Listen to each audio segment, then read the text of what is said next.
98% das pessoas ainda não perceberam, elas já estão presas.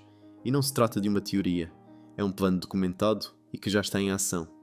Neste vídeo, vai compreender como um novo sistema financeiro global está a ser arquitetado e porque uma decisão errada nos próximos meses pode fazer com que seja engolido por ele. Porque hoje vivemos aquilo que muitos especialistas descrevem como a maior transformação económica desde o fim da Segunda Grande Guerra. Contudo, ao contrário daquela época, agora essa mudança não vem acompanhada de um debate público claro, nem de decisões políticas transparentes. Ela ocorre em silêncio, por trás de discursos sobre modernização, eficiência e segurança, e quase ninguém se apercebe. No centro dessa transformação encontra-se o que Ernst Wolff denomina complexo digital financeiro. A união cada vez mais estreita entre bancos centrais, grandes empresas de tecnologia e gestores globais de ativos como BlackRock e Vanguard. Essas instituições estão a redesenhar as regras do jogo económico, sem debates e sem aviso. Mas como exatamente isso afeta você, hoje? A resposta está na forma como o seu dinheiro está a ser redesenhado. Meios de pagamento, reservas bancárias, crédito, acesso a serviços financeiros, tudo está a migrar para estruturas centralizadas, digitalizadas e cada vez mais monitorizadas. Pagamentos via aplicação, carteiras digitais, autenticações biométricas, serviços gratuitos com recolha de dados. Parece conveniente? Pois é assim que sempre começa. Esse movimento segue um padrão histórico muito conhecido. O fim do padrão ouro, por exemplo, foi vendido como uma solução para dar mais flexibilidade monetária aos países. A criação do euro como uma forma de unir economias e reduzir riscos cambiais. Mas em ambos os casos, a realidade que se observou depois foi a concentração do poder financeiro em mãos cada vez mais reduzidas e, assim, cada vez menos controle. A armadilha está montada e quem controla o dinheiro controla o comportamento. E o sistema que está a ser construído torna esse controle mais fácil, rápido e quase invisível. Mas isso é apenas o começo, porque o golpe final ainda está por vir. E provavelmente você já ouviu falar dele, sem saber o que realmente significa. Ele já tem nome, função e até uma data para entrar em ação. O nome já está a ser normalizado. CDBC, Moeda Digital de Banco Central. Parece técnico e inofensivo, mas o que muitos ainda não perceberam é que esta nova forma de dinheiro tem pouco em comum com os euros que tem hoje. A CDBC não é só digital, ela é programável. Isso significa que pode ser controlada em tempo real. Quanto gasta, onde gasta, com o que gasta. E até se pode ou não gastar. Agora imagine que recebe o seu salário, mas tem que gastar tudo em 30 dias, senão o dinheiro desaparece. A promessa de liberdade financeira transforma-se, neste cenário, num algoritmo com regras pré-definidas. O sistema será dividido em dois níveis. No topo, a CDBC grossista, usada entre grandes instituições financeiras, fundos e seguradoras. É com ela que o sistema começa. E na base, a CDBC retalhista, voltada ao público. É aqui que entra você, só que para operar esta moeda digital, precisará de uma identidade digital centralizada, vinculada ao seu histórico financeiro, fiscal, sanitário e possivelmente até comportamental. Christine Lagarde, presidente do Banco Central Europeu, já declarou abertamente: a CDBC permitirá limitar o que as pessoas podem fazer com o dinheiro. Na Índia, o governo lançou uma moeda digital dizendo que não seria programável, e poucos meses depois foi atualizada com esta funcionalidade. Na Nigéria, a população rejeitou massivamente a CDBC. Qual foi a resposta do governo? Limitar o levantamento de dinheiro em espécie. Resistências existem sim, mas os controladores estão a aprender a controlá-la, e para convencer a população a adotar este novo sistema sem resistência, sabem que será necessário algo mais forte do que discursos técnicos ou promessas de modernidade. Será preciso um evento, um gatilho, e pode ser que já esteja a ser cuidadosamente preparado. Na política e na economia existe uma fórmula antiga, mas altamente eficaz. Problema, reação, solução. Primeiro, cria-se ou aproveita-se um evento traumático. Em seguida, vem o pânico coletivo. Por fim, apresenta-se a solução, que já estava pronta, apenas à espera do momento certo para ser implementada. No contexto atual, essa fórmula pode manifestar-se de diversas formas. Um grande colapso cibernético que paralisa sistemas bancários, uma onda de falências bancárias coordenadas ou uma escalada súbita da inflação que corrói o poder de compra e destabiliza a população. A pergunta não é se isso pode acontecer, Mas quando e com que intensidade? Imagine o seguinte: é segunda-feira, 7 horas da manhã. Você acorda, pega o telemóvel e tenta pagar o café. Erro. Cartão recusado. Acha que é problema da ligação à internet, mas logo o caixa mostra-lhe a manchete: ataque cibernético global, bancos fora de funcionamento. Em seguida, vem o anúncio: o governo já tem uma solução emergencial. Uma carteira digital com moeda digital de Banco Central, ativada em minutos com a sua identidade digital. Só assim poderá pagar contas, comprar comida ou receber salário. Parece exagero?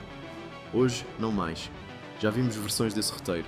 Em 2008, a crise financeira global permitiu que os bancos centrais assumissem poderes inéditos sobre os mercados. Em 2020, a pandemia abriu caminho para confinamentos digitais, códigos QR sanitários e normalização da vigilância em massa. O padrão repete-se: a crise não precisa ser totalmente real, apenas precisa parecer incontrolável o suficiente para justificar a solução. Você confiaria todo o seu património, a sua aposentação e o seu acesso ao sistema financeiro a uma estrutura que pode ser alterada por decretos, algoritmos ou emergências previamente planeadas? Alguns já entenderam esse risco e começaram silenciosamente a mudar a sua estratégia, migrando para ativos que resistem a manipulações, que não dependem de palavras-passe, atualizações ou permissões externas. Enquanto a maioria da população ainda confia no sistema monetário tradicional, os grandes atores do mercado global já mudaram de posição. E se eu lhe dissesse que os mesmos bancos que imprimem dinheiro estão correndo para comprar ouro em segredo? Parece teoria. Os dados mostram o contrário. Bancos centrais estão acumulando ouro em volumes não vistos desde a década de 1960.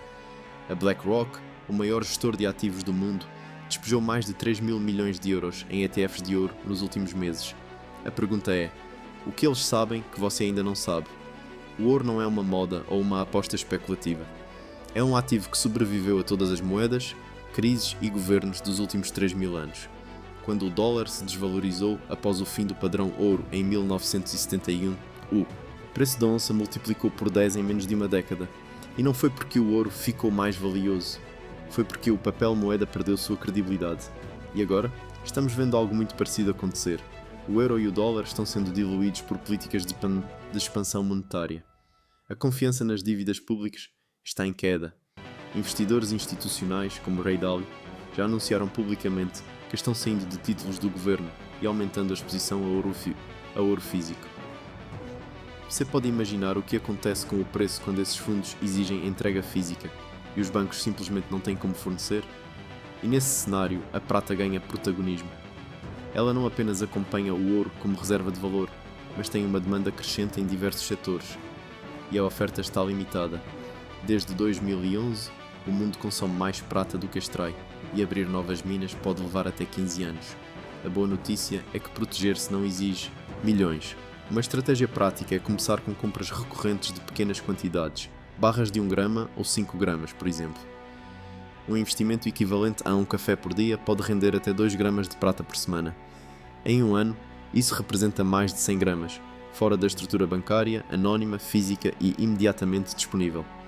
Mas é preciso começar antes da corrida, porque quando o medo se instala, o mercado físico seca em questão de horas, e quem deixar para depois pode descobrir que não há mais metais disponíveis, e é justamente por isso que alguns estão indo além dos metais. Diante de um cenário em que o controle financeiro se torna cada vez mais centralizado, a melhor defesa não é o medo, é a preparação. E ela começa com uma mudança de mentalidade. Parar de confiar 100% num sistema que já demonstrou, repetidamente, que pode mudar as regras de uma hora para outra. A primeira atitude prática é reconfigurar a sua exposição ao sistema bancário tradicional. Ter uma conta bancária é necessário, mas manter todo o património dentro dela é uma escolha. E, cada vez mais, uma escolha arriscada. É prudente destinar parte do capital para ativos fora do alcance digital, como metais preciosos físicos ou até mesmo terras produtivas. Isso não significa fugir do sistema, mas ter a liberdade de operar fora dele quando for necessário. O investidor inteligente não espera pelo pânico, ele antecipa-se ao ciclo. E quando a liquidez real some, como já vimos acontecer com ouro e prata em crises anteriores, ele já está, posicionado, tranquilo, preparado. Mas talvez o maior risco de todos não esteja nem nos bancos, nem nas moedas, nem nas reservas digitais. Ele está na cultura, na forma como pensamos, reagimos e aceitamos. E esse é o próximo ponto que precisa ser enfrentado. A digitalização não é apenas sobre velocidade, eficiência ou praticidade, é sobre controle. E esse controle começa nos dados. Cada transação e cada clique alimenta um perfil comportamental, um histórico que será usado, interpretado e, em muitos casos, julgado por algoritmos que ninguém elegeu. A identidade digital será o núcleo desse novo sistema. Com ela, a sua carteira digital conecta-se ao seu número de contribuinte, ao seu histórico de saúde, à sua pontuação de crédito, aos seus registros de viagem e até às suas postagens nas redes sociais. Quem controla essa identidade, controla-o. A promessa é a conveniência. O custo é a conformidade obrigatória. Pouco a pouco, a ideia de privacidade deixa de existir e o que começa como escolha opcional torna-se, aos poucos, obrigatório para trabalhar, viajar, estudar ou simplesmente existir no sistema. Quer receber a sua aposentadoria? Precisa ativar a identidade digital. Quer renovar o seu seguro de saúde? Precisa aceitar os novos termos. Quer abrir um negócio? Precisa estar em conformidade com a política de crédito programável. Agora imagine o seu dia, num futuro não tão distante. O seu crédito social cai após criticar uma política pública. A sua aposentadoria é reduzida por ultrapassar o consumo de energia ideal. O seu acesso ao supermercado é limitado por estar fora do padrão de nutrição sustentável. Não pode deixar o país porque o seu estado de conformidade está sob revisão. Isso não é ficção científica. É engenharia social em escala, possibilitada pela programação da moeda digital do Banco Central.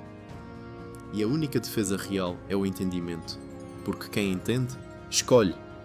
Quem não entende, apenas obedece. Se este conteúdo trouxe clareza para si sobre o futuro do euro, inscreva-se agora no canal e partilhe a sua opinião nos comentários.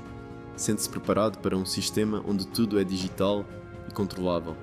A diferença entre estar à frente ou ser controlado reside na informação, na preparação e na ação prática. A escolha é sua, depender ou antecipar-se. Se deseja complementar os assuntos que abordamos aqui, assista a este vídeo que está a aparecer na tela sobre um possível e iminente colapso do euro. Até já!